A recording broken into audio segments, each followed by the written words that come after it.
The throne hall of Queen Aralea was filled with gold, firelight, and silence. Alien nobles stood along the walls wearing long robes with glowing threads. Guards held long weapons, their armor shining under the sky dome. And at the center, on a tall seat made of obsidian and bone, sat the alien queen. She was tall and proud, her skin a deep violet color, her eyes glowing silver. She ruled over 50 star systems, feared by warlords and worshipped by slaves. No one dared speak unless she allowed it. Until today, the heavy doors opened with a loud sound. 2 guards dragged in a human. Dirty, bruised, and bleeding, he had saved her daughter during the rebel attack. No one knew why. He was just a worker from a broken freighter. "Bring him forward," the queen said, her voice sharp and cold. The man was pushed to his knees. He looked up at her, but his eyes didn't show fear. That alone made the court whisper. "I am told you saved my child," the queen said, leaning forward. "You may ask for anything, and I shall grant it." The hall went silent. Many expected him to ask for riches, or a ship to escape, maybe even a planet. But the human looked straight into her eyes and said, "I want you." Gasps echoed in the chamber. Some guards reached for their weapons, but the queen raised her hand to stop them. She stared at him, shocked. Then, she laughed. A cruel, beautiful laugh that shook the air. "You want me?" she said, almost amused. "You dare speak such a thing in my court?" "I didn't come here to beg," he said calmly. "I saw what others didn't." The queen's smile faded. "What did you see?" she asked softly. "I saw a mother who ran through fire for her child," he said.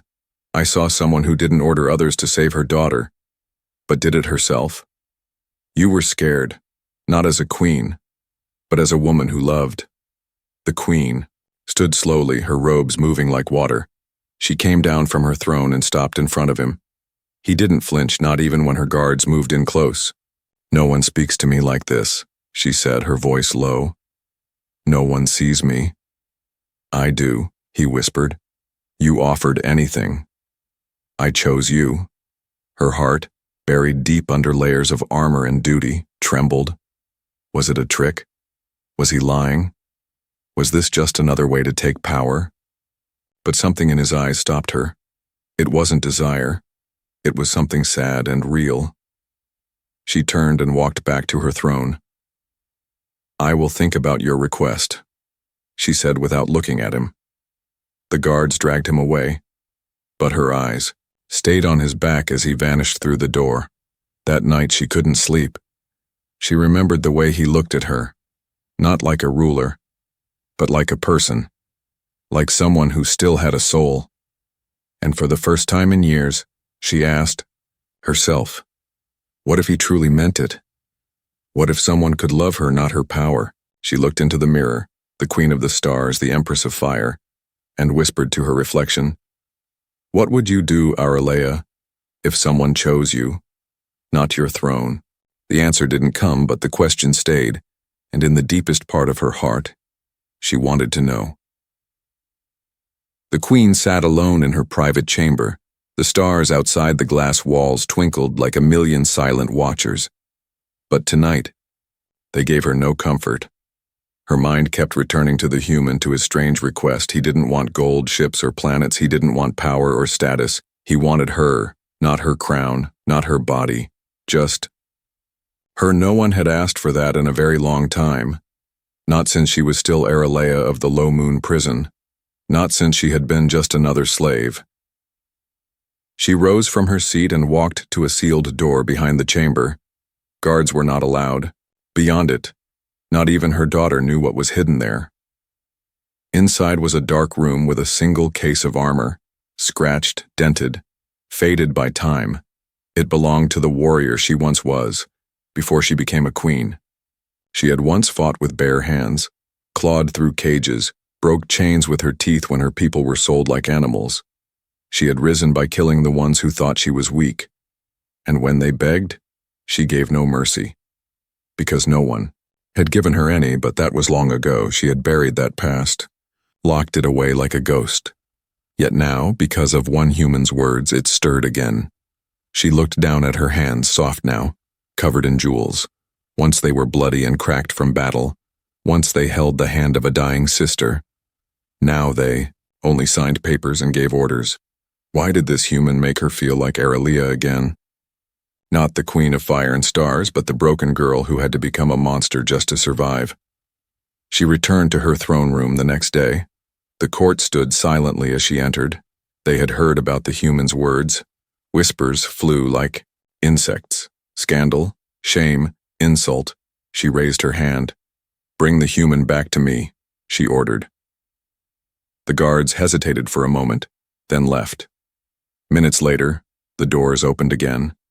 The human stepped in, this time on his own feet. His clothes were still torn, but his eyes were the same, steady and calm. "You're brave," she said from her throne. "Or foolish. Maybe both," he replied with a small smile. "You said you would think I did," she said. Then stood. She stepped down slowly, each step echoing in the hall. "Do you know who I was before I was queen?" He shook his head. "I only know who you are now." She looked into his eyes again. "You see me as more than a ruler. You saw fear in me when I held my daughter. You saw a mother." "Yes," he said softly, "because that's who you were in that moment." She was silent. Then she whispered something no one in the hall could hear. "I was once nothing." She walked closer, the court tense. Guards watched with hands on weapons. "I was a prisoner in the low moon mines," she said, loud enough now. "I was branded, starved, beaten. I killed for food. I lied to survive. I rose by stepping on others like me." The court was in shock. Many had never heard this. Many believed she had always been royalty, but the human did not flinch. "That's why you're strong," he said. "Because you remember what it was like to be weak." She looked at him carefully. "You think you know me, but you don't." "Maybe not," he said, "but I want to." Again that silence. Again that feeling in her chest she didn't want to name. "Most who learn my past want to use it against me," she said, "or pity me." "I don't want to do either," he replied. "I just want to stand beside you, not above you, not below you." Her heart beat louder than the royal drums ever did. Was he lying? Was this another trick? But her instincts, honed through war, betrayal, and blood, said no. He meant it. "Then prove it," she said suddenly. The court leaned in, confused. She looked him in the eyes. "Go through the sacred maze."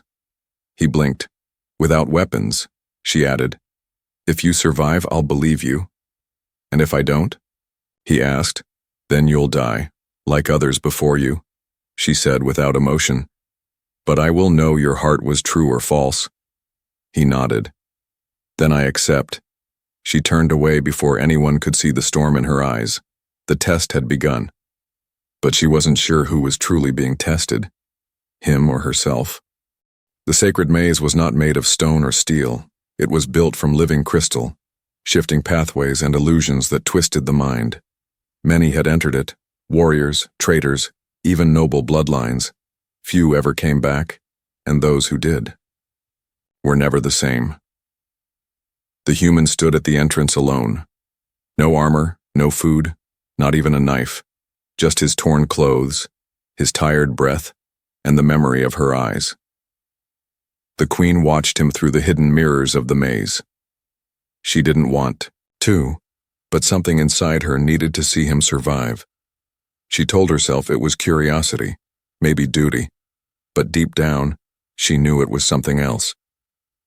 He stepped into the maze, and the light vanished behind him. Instantly, he was surrounded by walls that moved like smoke. Voices whispered around him, some from his past, some from nowhere. He kept walking one step at a time. Then the voices became faces. He saw his father burned in the last war. He saw his younger sister, eyes wide with fear before the bombing. He saw the human command officers who abandoned his colony, and among them, he saw her, the queen, not as she was now, but broken on her knees. "Why would you trust me?" her illusion asked. "You should hate me." "I did," he said to the image. "I hated everything about your empire." But then I saw you in that fire, risking your life for your daughter." He touched the illusion gently, and it vanished like dust. "I saw something no soldier ever sees in war," he whispered. "I saw an enemy afraid not for herself but for someone else. That's when I knew." Back in the throne chamber, the queen heard his words echo in the crystal. Her breath caught in her throat. She remembered that day. Well, how she had held her child close, how her heart had nearly broken when the roof collapsed, and how, out of nowhere, a dirty human hand had lifted her daughter to safety. The court didn't understand, but she had seen it in his eyes back. Then he didn't act for reward or fame. He acted like someone who had lost too much and couldn't bear to see another child die. Inside the maze, the human walked through a tunnel of mirrors, but these mirrors didn't show his face. They showed his regrets. The day he couldn't save his captain, the moment he watched his homeworld burn, the girl he once loved, crying as their ship was torn apart. He fell to his knees, hands shaking. Tears slid down his cheeks. "I'm not strong," he said softly. "I'm just tired of seeing people hurt." And then the walls shifted again. He was standing in a chamber filled with light. In the center was a figure, tall, royal, glowing, the queen, but not quite her. "What do you want from me?" The image asked. "Power? Revenge?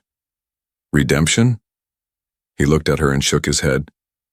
"I want you to feel what it's like to be seen," he said. "Not as a queen, not as a weapon, but as a person. Because I think somewhere, inside you forgot you were one." The chamber trembled, light burst from the walls, and the final path opened. He walked forward without hesitation. Outside, the queen stood as the crystal doors opened. He stumbled out, exhausted, covered in sweat, bruises, and tears, but alive. Their eyes met. The court waited for her command. Was he to be rewarded or killed? She stepped forward slowly, each movement filled with weight. She reached out and touched his hand. "I sent you in to prove yourself," she said quietly. "But you didn't just survive. You showed me a part of myself I buried long ago." He nodded, too tired to speak. But the look in his eyes said it all. He never wanted a throne. He never wanted power. He only wanted her to remember who she was, and for the first time in years, the queen whispered the words she had never spoken aloud. "Thank you." The day after the maze trial, the palace was too quiet. Servants moved carefully, nobles whispered, and guards looked uneasy. The human had returned alive. But something in the queen had changed. She had not punished him. She had not banished him. She had touched his hand. That small moment sent ripples through the empire, in a place where strength was shown through silence and fear. A gentle gesture was louder than war drums. Queen Aralia walked to her balcony that morning. She looked over the silver city below. Her people bowed, her armies trained, her ships flew in tight formations. Everything was in place, everything was as it had always been, and yet her heart no longer felt steady. She heard footsteps behind her. The Maya. Human had entered, still wrapped in a loose robe, his wounds not yet healed. "You should be resting," she said without turning. "I've rested enough," he replied gently. "You didn't have to watch the maze, but you did." She turned slowly to face him. "You spoke truth in that place," she said. "Not just to me, but to yourself." He nodded. "You sent me in to test my heart. But now it's your turn, isn't it?" She froze at his words. No one ever spoke to her like that. Not with disrespect, but with honesty. "Why do you risk so much for someone like me?" she asked. "I've done things you can't imagine." "I don't need to imagine," he said. "I've seen the scars on your soul, and I've seen the way you held your daughter trembling. No monster does that." The queen stepped closer. "Do you think love can fix everything?" "No," he answered, "but it can make us want to be better. And that's more powerful than any army." Before she could respond, the chamber doors burst open. Her prime general stormed in, his face cold as stone.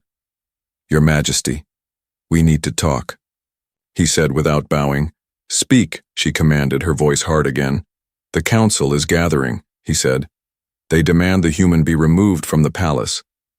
They believe he's manipulating you. The human stayed silent. He had expected this. He was not welcome, not by the court, not by the soldiers, only by her, maybe. I make the choices here. The queen said sharply, not the council. Then they will force you to prove it. The general said, they will bring the trials of truth. The queen's eyes darkened. The trials were old, brutal, dangerous, and rare, a challenge of belief, not just for the human, but for her as well. If I refuse? She asked. They will declare your rule compromised, the general warned, and your daughter will become their hostage until a new ruler is chosen. Silence fell over the room. Even the air felt cold. The queen looked at the human. He didn't flinch. Not once. Then I will face the trial, she said quietly. And so will he. That evening, the court was full. Nobles, warriors, priests, and scholars sat on high balconies. At the center of the arena stood two platforms, one for her, one for him. The trial of truth was not about fighting. It was about memory, pain, and confession. Each would be asked questions under the eye flame. A glowing orb that sensed lies and punished them with searing pain. The queen stood tall, regal in her silver and black armor. The human stood with his fists clenched, his jaw tight. He had faced death before, but this was different. This was her world, her test. The high priest stepped forward. Queen Aralia, he began, do you believe this human is worthy of your trust? Yes, she said without hesitation. The eye flame pulsed gently. Truth. Do you believe he wants power over your throne? No, she answered again. Truth, do you care for him? She paused, not because she didn't know, but because saying it aloud was a different kind of battle. Yes, she whispered, and the flame glowed soft and warm. Truth. The human stepped forward. Next, the priest turned to him. Did you come to the palace for reward? No, he said. Truth. Do you see the queen as just another ruler? No, Truth. Would you die for her? He looked at her across the space. I almost already did, he said softly. And I would again. The flame glowed golden, deeper than truth. The court gasped. The queen closed her eyes and smiled just a little. The trial of truth ended, but peace did not follow. In the high towers of the palace, the queen's council gathered in secret. Old nobles, war generals, and silent advisors. Most of them older than the queen herself. They had watched her grow, from a slave to a ruler, but now they feared she was becoming something else, something dangerous. Soft? She is blinded, one of them said, slamming a silver cane against the floor. By a human, no less. He has cast a spell on her, another whispered. She ignores our advice, risks the throne. If we do nothing, the empire will fall to feelings and weakness, said the prime general coldly. She must be reminded who truly keeps this kingdom alive. They didn't. Speak of open war. They were too clever for that.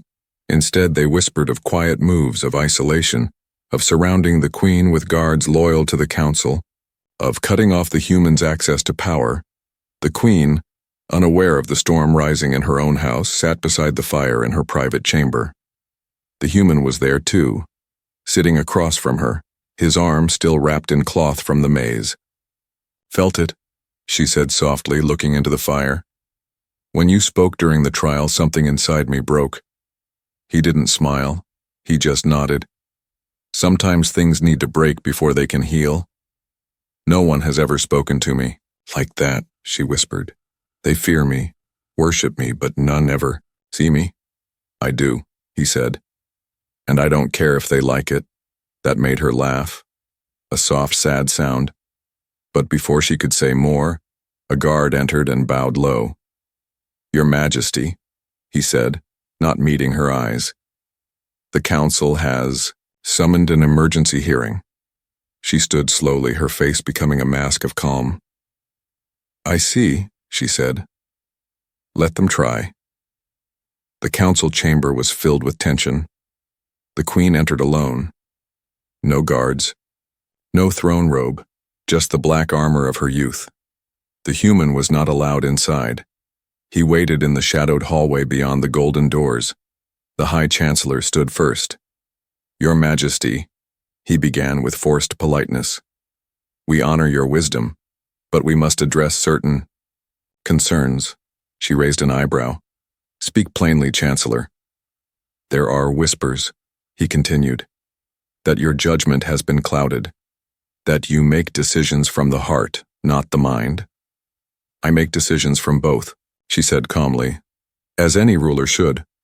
"And yet," said the Prime General, stepping forward, "you have allowed a human, a former nobody, to stand beside you." "He earned that place," she said coldly. "He saved my daughter, faced the sacred maze, and passed the trial of truth. But he is not one of us," the Chancellor said firmly. "The Empire is not ruled by love, but by fear and power." "Then perhaps the Empire needs to change," she said sharply. Gasps filled the chamber. Several nobles rose in protest. Others whispered, alarmed, "You threaten to undo centuries of order," the general said, his hand resting on his blade. "You shame your ancestors with such softness." The queen stepped forward, her eyes blazing. "My ancestors were slaves," she said. "They were broken, tortured, killed. I rose from that darkness not to become another monster, but something better." "You forget who helped you rise," the Chancellor warned. "We placed you on that throne, and I can burn that throne to the ground if it no longer serves justice," she growled. The chamber fell silent. The queen's voice had changed, no longer cold but burning with something old and raw. The girl from the mines had returned, standing in armor before them. Then the golden doors behind her creaked open. The human stepped in. Several guards moved to block him, but she raised her hand. "Let him speak," she commanded. He walked beside her, looked around the room. "You fear me," he said quietly, "but I'm not here to rule. I'm here because I care about her." "You care?" A noble laughed. "Is that supposed to protect a galaxy?" "No," the human said, "but it can protect her soul." The queen looked at him with wide eyes, and in that moment, she made her decision. "I will not step down," she said firmly. "I will not send him away. And I will not be your puppet." "You force our hand," the Prime General said. "Then we will bring forth the Blade Protocol." The queen's eyes narrowed. She hadn't heard that name in years. It was a last resort order, one that gave the council power to name a military replacement. "You'd risk civil war?" she asked, voice low. "If it means saving the Empire from your weakness." "Yes," the general replied. The queen turned to the human. His eyes met hers, steady and sure. No fear, just support. Then she turned back to the council. "If war is what you want," she said coldly, "then prepare yourselves." Smoke rose from the outer edge of the capital. Sirens echoed through the sky as towers flashed with red warning lights. The rebellion had begun. But it was not led by angry citizens or distant enemies. It was born inside the palace, from those who once swore to protect the queen. Queen Aralea stood on the palace balcony watching the flames grow. Below her, soldiers clashed, some wearing her crest, others bearing the sigil of the Blade Protocol. The council had moved faster than expected, faster than she wanted to believe. She turned sharply as footsteps approached. The human entered, armored now, not in royal robes, but in scavenged gear. He had refused the silks and gold, choosing instead the rough plates of a field soldier. "I told you this would happen," he said calmly. "They were never going to let you change things peacefully." "I know," she said, her eyes hard. "But I wanted to believe we had more time." He stepped closer, gently placing a hand on her arm. "Then let's make the time we have count." In the throne chamber, loyal guards gathered. The queen stood at the center and raised her voice. "The council wants fear," she said. "They want to chain this empire to the past. But we will fight for a future that remembers mercy." She looked at the human beside her. "Not because we are weak," she said, "but because we have finally learned what strength truly means." Outside, explosions rocked the streets. Airships rained plasma down on defense towers. The people panicked, unsure who to trust. The cold council who ruled for years, or the queen who now stood beside a human. In the middle of the city square, a symbol appeared, not one of war but of hope. The queen and the human walked through the fire side by side. She held a glowing staff of command. He held nothing but courage. Crowds gathered, watching in silence. Some shouted warnings. "Go back. They'll kill you." But the queen raised her voice and spoke. "I am not asking you to die for me," she said. "I am asking you to live for something better." A young alien child stepped forward and placed a flower at the queen's feet. Others followed. Then someone knelt, then another, and then the city began to bow, not from fear but from faith. In the council tower, the prime general watched with fury. "She dares parade that human like a prince," he growled. "She dares defy tradition." "She is winning hearts," the chancellor said, worried.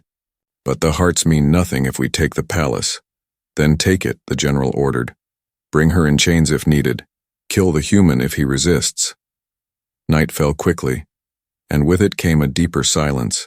Inside the royal gardens, the queen sat with the human by the edge of a glowing pond. She took off her crown, placed it gently on the stone, and looked at him, bare of all titles. "I used to think love was weakness," she said softly. "That it made rulers foolish." He didn't speak, just listened. She touched his face, eyes glowing with strange softness. "But you made me see," she continued, "that love is not weakness. It's the only thing that makes power worth having." He took her hand, kissed it slowly. "You were never just a queen," he whispered. "And I never wanted your crown." "I know," she said, smiling sadly.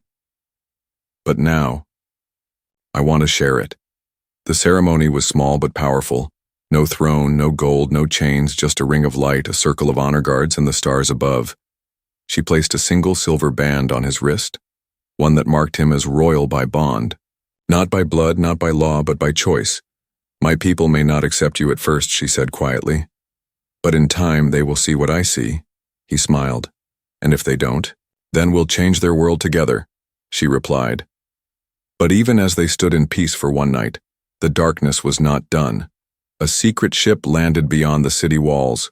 From it stepped an assassin, cloaked in shadow, trained in silence, hired by the council, sent for one target only, the human. The palace felt quiet that night, too quiet. Even the wind through the glass corridors seemed to hold its breath.